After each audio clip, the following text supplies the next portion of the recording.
Welcome back to the Rise of the Zodiac Book Club. Today our task is to trace memory through documented acts of erasure, restoration, and choice. That sounds like a topic where the exciting answer could arrive faster than the responsible one. Which is why we will keep three labels: visible, verified fact, interpretation, and speculation. A fact is directly supported by the approved record or source. An interpretation explains a pattern in that evidence. Speculation names a possibility the evidence has not settled. Our working question is, when does memory organize action, and when is it simply one language among others? We will stay inside the episode's approved spoiler ceiling. We will identify only the evidence needed for the lesson, avoid unapproved endings, and preserve every uncertainty that matters. What E42.txt depicts erased names being restored at the memory grounds and people beginning to remember themselves. That is a verified statement, but it still leaves us with a choice about how much weight to put on it. I'm marking it as fact first. Any claim about meaning goes on a separate line, so confidence cannot leak from the record into the interpretation. Z110ls3.txt depicts erased symbols, altered words, warped stories, and a confrontation over enforced forgetting. That is a verified statement, but it still leaves us with a choice about how much weight to put on it. I'm marking it as fact first. Any claim about meaning goes on a separate line, so confidence cannot leak from the record into the interpretation. Z58.txt uses forgetting in a metaphor about fear rather than depicting a civic archive or erased record. That is a verified statement, but it still leaves us with a choice about how much weight to put on it. I'm marking it as fact first. Any claim about meaning goes on a separate line, so confidence cannot leak from the record into the interpretation.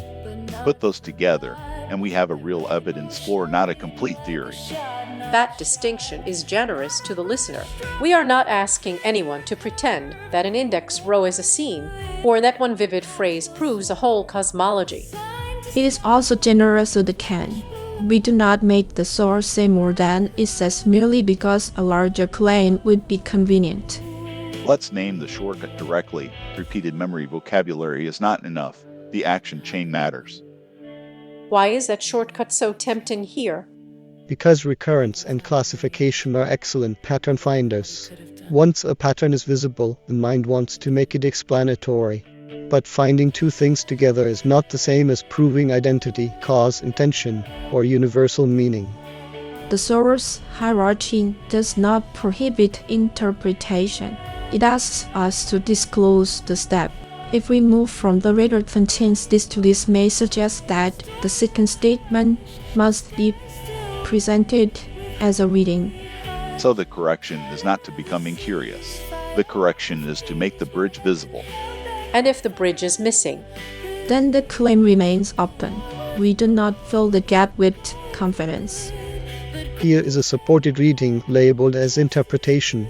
In the first two sources, memory changes what characters can recover or resist.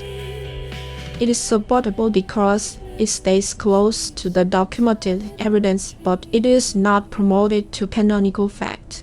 And a reader can challenge it by returning to the same bounded evidence rather than having to accept our authority.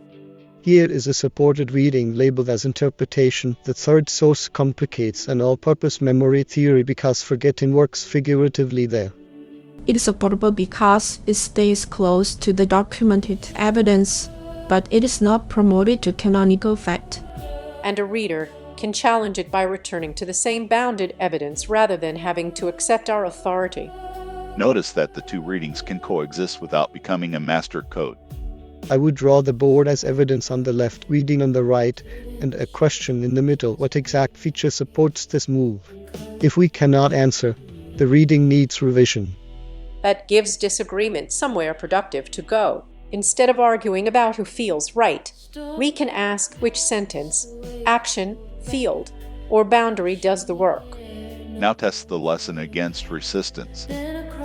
Repeated memory vocabulary is not enough. The action chain matters. The resistance matters because a method that only confirms itself is not analysis. A useful reading must be able to say what would weaken it. In this case, the limit is clear. No creator philosophy or intention follows automatically from these story behaviors. So uncertainty is not a hole in the episode. It is part of the result. Exactly. We have advanced from an unbounded question to a supported lesson, while leaving the unresolved part in its proper place. We should also avoid creator intent claims. Story behavior and metadata can support observations about the work. They do not automatically tell us why Jeremy made a choice, what private method he used, or which interpretation he prefers. Let's make this reusable. What should a listener do the next time a pattern appears? First, identify the stable object, file name, passage, indexed assignment, date, or artifact record. Second, state only what that object directly establishes. Third, propose a reading with an interpretation label. Fourth, look for a resistant example. Fifth, preserve what remains unknown. And check the spoiler cost before bringing in more stories. Yes, more evidence is not automatically better if it exceeds the approved scope. The strongest lesson uses enough evidence to be responsible, not every available detail.